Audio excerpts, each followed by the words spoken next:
এদিকে বঙ্গোপসাগরে অবস্থান করা প্রবল ঘূর্ণিঝড় রিমালের কেন্দ্র রাত 10টার মধ্যে পটুয়াখালীর খেপুপাড়া উপকূল অতিক্রম করবে বলে জানিয়েছে আবহাওয়া অধিদপ্তর।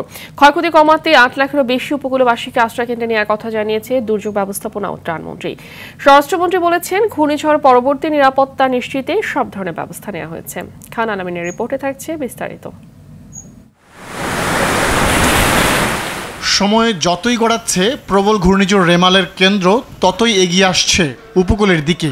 অনেক জেলায় এরই মাঝে ঝড় বৃষ্টি হচ্ছে, বাঁধ ভেঙে প্লাবিত হয়েছে নিম্নাঞ্চল। আবহাওয়া অফিস বেলা 3টায় যে বিশেষ বার্তা দিয়েছে তাতে বলা হয়েছে রাত 10টার মধ্যেই রেমাল খেপুপাড়া উপকূল অতিক্রম করবে। ঘূর্ণিঝড় কেন্দ্রে 64 কিলোমিটারের মধ্যে বাতাসের একটানা সর্বোচ্চ গতিবেগ ঘন্টায় 90 কিলোমিটার, যা দমকা অথবা ঝোড়ো হাওয়া আকারে 120 কিলোমিটার পর্যন্ত বৃদ্ধি পাচ্ছে। বাংলাদেশের উপকূলীয় এলাকায় প্রবল ঘূর্ণিঝড়ের প্রভাবে বৃষ্টিসহ দমকা অথবা জোড়ো হাওয়া অব্যাহত রয়েছে। পরিস্থিতি সামাল দিতে প্রস্তুতি নিয়েছে সরকারের বিভিন্ন সংস্থা। ছুটি বাতিল করা হয়েছে দুর্যোগ ব্যবস্থাপনা ও ত্রাণ মন্ত্রণালয় সহ সংশ্লিষ্ট সব মন্ত্রণালয়ের কর্মকর্তা কর্মচারীদের। দুর্যোগ প্রতিমন্ত্রী 8 লাখের বেশি মানুষের আশ্রয় কেন্দ্রে যাওয়ার তথ্য জানিয়েছেন। এই দুর্যোগের মোকাবেলার জন্য সার্বিকভাবে আমরা প্রস্তুত রয়েছি। আমরা ইতিমধ্যে আমাদের দুর্যোগ অঞ্চলে আমাদের সমস্ত খাবার এবং উপকরণ পৌঁছে গিয়েছে।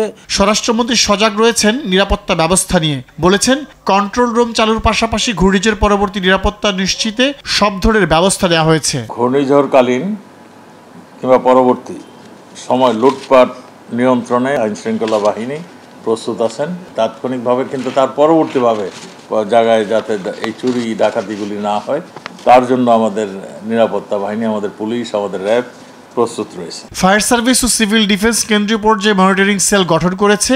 উপকূলীয় 3 বিভাগের সকল কর্মকর্তার ছুটি বাতিল করেছে সংস্থাটি। উপকূল অঞ্চলীয় সকল অফিসারের ছুটি বাতিল করেছি।